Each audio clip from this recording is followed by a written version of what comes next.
Hey, what is up guys, and welcome back once again to another Fallout 4 settlement build.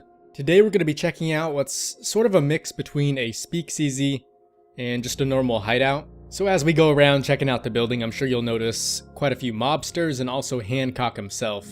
But anyways guys, like always, any of the major mods I'm using are going to be listed down in the description. So if you're interested in those at all, make sure and check them out.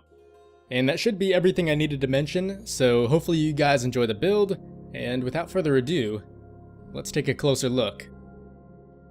Now for starters, we'll begin by checking out the front of the build, or outside I should say.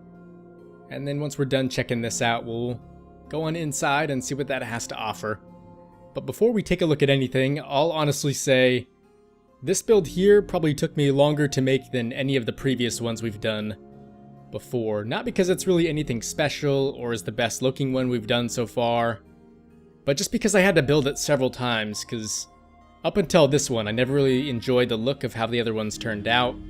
I didn't really go too far with each of them, but I think I started the first one at Hangman's Alley.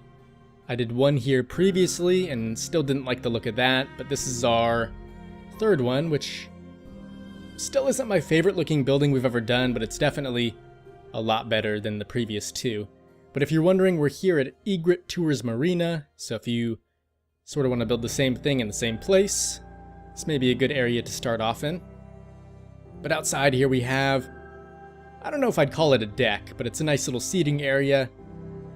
You can see there's our first mobster just kind of standing guard outside, and then there's also this sign here which says Deals by the Dock. And that's the thing here, even though beers and alcohol are completely legal, especially in the apocalypse now, this place is still trying to be a little secretive, especially since it's, you know, a nice hideout for Hancock. So the upstairs is pretty much designed to be some kind of a store or shop, and then the downstairs is where all the drinking and partying would happen. So that's why everything's a little bit inconspicuous, if you want to call it that. Now this sign here, I know it can light up, but I don't know, I kind of like the atmosphere when it's dim, at least for this building. I'm sure we'll probably use this again in the future, maybe somewhere at Starlight Drive-In, and I guess that would be a nice place to have all the lights going. But for here, like I said, I enjoy how it is. But yeah, this area here is just more seating. You can see this isn't a mobster here, just a potential customer or someone. And there's also a weapons workbench back here. And then since there's not really any real means of storage, I'm sure they just toss the guns in the bathtub after, and maybe that's what they sell here. I still haven't really determined that yet. But that's pretty much everything for the outside, aside from a little deck out below that kind of overlooks the water, but we'll check that out in a little bit. So now we're inside, and I want to call it the first floor, but it's definitely not the bottom floor.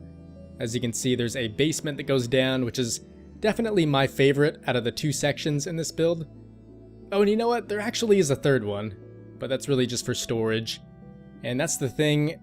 This is a shop, but it is mainly storage, and it just has a lot of space for boxes. As you can see, there's even some by this waiting area over here. But the main area where all the deals would go down is back here behind the curtains. Like I said, just so it's a little bit more secretive. And you can see Hancock has got a lot of money here. I know it's not caps, so it's not entirely lore friendly, but who knows, maybe this is one of the only shops in the Commonwealth where pre-war money is actually worth something. I know Hancock is still a ghoul, so it could make sense. You never know, maybe he still values money. As I'm sure you've already noticed, the other room out front here is just another waiting room, but there's also a ladder, just in case someone needed to throw even more boxes up top.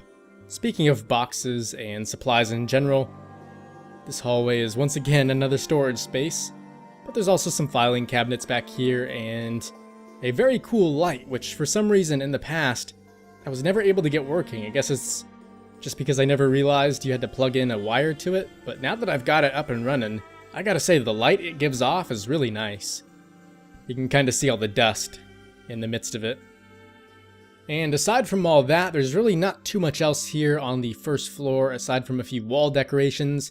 By the way, these are all cool little knickknacks from the Contraptions DLC. And I'm pretty sure there's even another version of these posters which we've used downstairs. And as you'll see, these ones require you to plug a wire into. So they're a little more messy, but personally, I enjoy the looks of these just a bit more because they kind of illuminate themselves from the inside, whereas these up top have a whole separate light that kind of shines down. But I don't know, it's just one guy's opinion. You guys can decide for yourselves which version you like more. But yeah, down here, like I said, this is my favorite area in the entire place. But starting off in the back corner here, you'll see there is yet another mobster. This one just so happens to be reading the paper. And there's also a bit more storage or counter space, whichever you want to call it. And as a matter of fact, I've tried to turn about every single flat surface in this room into storage, just so they can place even more money, even more booze, and more cigarettes down, since they sure do seem to love those items. So you'll see quite a bit of that as we circle around this room. Even the safe has been turned into a nice tabletop. But this area over here is just sort of their lounge, and as you can see, there's also a ammo stockpile, along with some guns hanging up on the weapon rack there. And just some other decorations here, such as the nice picture on the wall, the jukebox, and a few other things that really aren't too important. But in the end, they do help the build come alive just a little bit more. Personally, I have been getting a little burnt out on the whole bar thing, so I was almost considering not adding this in, but you know, given that it is a Speakeasy, the damn thing was almost necessary, so I sorta just had to, and honestly, now that it's in, I am pleased with how it turned out. I mean, it really does look like it belongs here. I have tried to make it quite a bit different from most of our others. Usually there's also another counter in the back, which all the booze would sit on, but this time I've tried to fill up this whole shelf here, and I think it really has turned out quite nice.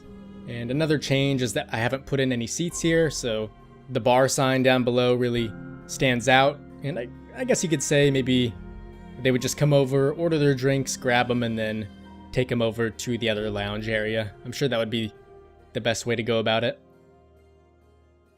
But over here, as you can see, it's got some nice lighting, also some cool looking posters and whatnot that are from the business settlement mod, and I just feel like those really make it look very old-timey and almost mafia-like, which is kind of the vibe I was going for throughout this whole build.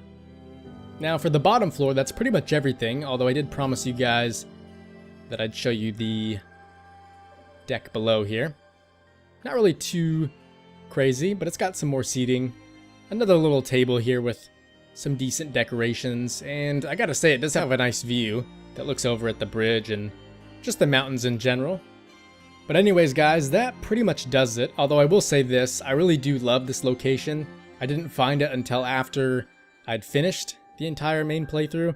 Had to actually kill the one person who was here to finally be able to build on it, so that was a bit of a letdown. And even though it's not Far Harbor, something about it kinda reminds me of it. I mean, sometimes you'll get quite a bit of fog here even, and there's also a few sunken ships, and even this one here is really leaning up against the building. So everything just kind of looks like it belongs. But I feel like I do need to apologize for one thing, and that is just the lack of settlement builds recently. Trust me, there was supposed to be one a long time ago, but a few things came up, and then there was also the showing of the Contraptions DLC, so I really just wanted to wait till that came out so we could use a lot of the new pieces, and I'm sort of glad I did, because some of those things are very cool. I haven't really dove into the whole Contraptions aspect of it, but so far, I really do love all the signs I've seen, so that was definitely a nice surprise, and not to mention, they did add quite a few new walls that can actually be placed up against a lot of the ones we got from Far Harbor. And as much as I enjoyed all the pieces we got with Far Harbor, I gotta say it was really tough to sort of integrate it with all the old building walls, considering they were different sizes. But these new ones they put in, and I'm not really sure why they chose to vary up the sizes.